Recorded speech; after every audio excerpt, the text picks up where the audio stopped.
We're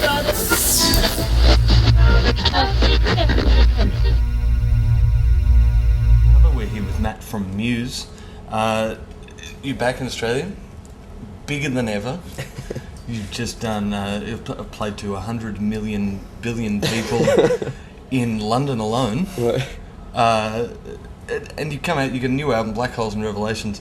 It sounds a little bit different to things that Muse have done in the past. Yeah. When did this new sound come in? Still sounds like Muse. I think we've always had a whole range of sort of experiments we've worked on outside of what has made it onto albums, you know. And I think and we thought it was time on this album to try and bring some of those things out into the open, if you like. And I think so we wanted every song on this album to be something completely different to anything we had done before, you know. So I think it's because our fourth album, and we felt we wanted to challenge ourselves and not kind of get stuck in the same thing, you know, every time. You know, so we thought it was the right time to show some different sides of the band, you know, and I think we did that on this album pretty well. Yeah. Were you worried at all what fans might think? Well, no, not really. I mean, I think with any piece of work you do, is going to be some people who like it and people who don't like it. You get used to that. I think, you know, every album we've done has had different reactions from different, you know, either old fans or new people that are just discovering you. You know, so I think you can't really tailor yourself just to please the people that liked your old stuff, because otherwise you just sound the same all the time. Yeah, right. And you're more than just the music in Muse, and that's at least what I've noticed over the years of knowing who the band are. Is you know, you've got all this artwork which I have here. This is supposedly, I read that this represents the 4 horsemen of the apocalypse sitting on Mars. Yeah, that's it. Yeah. Something like that. That's actually true. Yeah, no, that kind of came up through a discussion with Storm Thorgerson, who's a guy who did it. He sort of does surreal photography, and he kind of became famous for doing all the Pink Floyd stuff, you know, all that kind of weird surreal album covers they do, and we sort of had a meeting with him, and he said he wanted to do something around the 4 horsemen of the apocalypse, and I wanted to do something to do with Mars. So we kind of just literally met in the middle and did that. Yeah. Wow. Is it tough to let someone else in and have these suggestions? No, I think it's the best way. I mean, I'm a musician. I'm not really a visual artist. I wouldn't really want to pretend to do that. I think a lot of bands do claim they do that, but really you spend most of your time collaborating with artists or video directors, that kind of stuff. You know, I think it's best. At the end of the day, they're the people that are directing or behind the helm, if you like. And I think it's good to collaborate with them as much as you can, as opposed to just dictate. You know. Yeah, right. And there's a book out on Muse. Right, yeah, that's nothing to do with us. Well, it's about us, but it's certainly not anything that we've been involved with, I don't think. What's it called? Inside the Muscle Museum. Right, okay. Yeah, that's. I think it's like an unofficial something or another. Yeah. Really? Yeah, I think it's some journalist. How do you feel about someone who's gone and written all about Muse without consulting you about it? Well, they phoned up the manager and said, "Do you mind?" And we kind of went, "Well, yeah, so long as you state we don't mind, so long as you state that it's unofficial. You know, it's nothing. You know, it's nothing that we've really been involved in." And I think there's all sorts of weird, suspicious interviews in there with weird old friends that we don't really know and people we may never even met who are telling all sorts of stories about us. But no, it's a bit weird, isn't it? But you know, what can you do? You know, it's a weird world, really. Let's talk about the live show for a second. It's come a long way since the first time I saw you in a small club. Now you have the light show and all of that. How did all of that creep into it? Well, I think, and do you look? I mean, is it the band that actually decides what it is? Yeah, no, actually we are very involved on that front.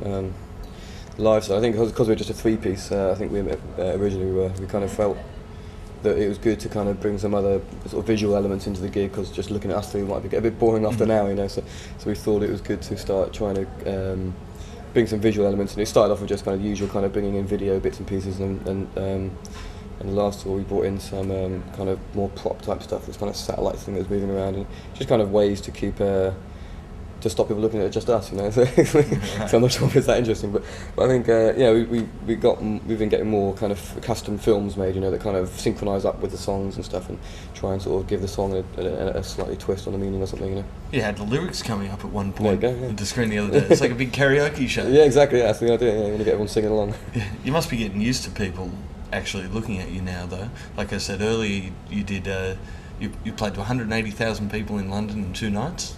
Right. at Wembley Stadium. Oh, we haven't done that yet. No, we're doing that in June. Yeah. Oh, there you go. Right, yeah. Crazy talk. Yeah, stadiums. Yeah, that's scary stuff. Yeah. What's that going to be like? I mean, Wembley Stadium is an important place. You know, it's got a lot of history with Live Aid and in excess. Yeah, we're very, very nervous on that day. I think. I think it's our first. We're doing about 4 gigs like that now in the summer. A couple in France, there's a couple in England, and but we played to big crowds before, but only in festival environments. It was like sort of maybe 100,000 in like Reading, Glastonbury, that kind of thing.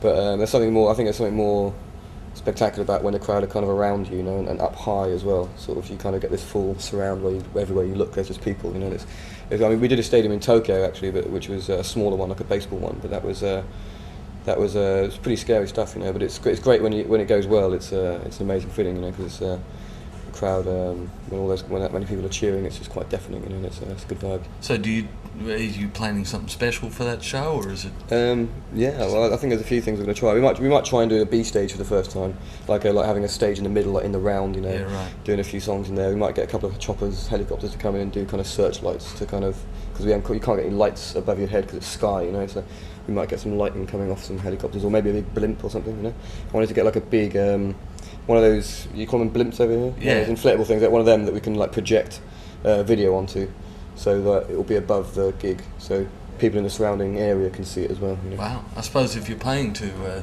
90,000 people a night, then you're going to want to do something bloody special. Yeah, you've got to do something, I mean, I think it'll probably be the usual, we'll probably do a big kind of array of video screens or something, but I'd like to do something that kind of incorporates the whole stadium if possible. And what's it like when you come out here in Australia? You play to, you're still playing to a decent sized crowd out here, but certainly not 90,000 people a night.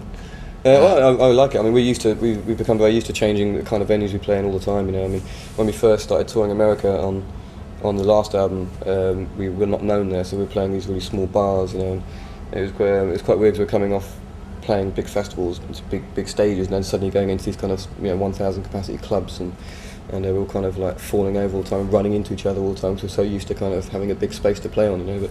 But we learnt the hard way. I actually split my lip open on the first night in Atlanta because I fell over, and because I was trying to pull out some big weird pirouette move or something, and I realised the stage wasn't big enough, and I went colliding with the drum kit and fell on my face. But I think after that day, we became used to playing in big places and small places, and enjoying aspects of each. Yeah, right.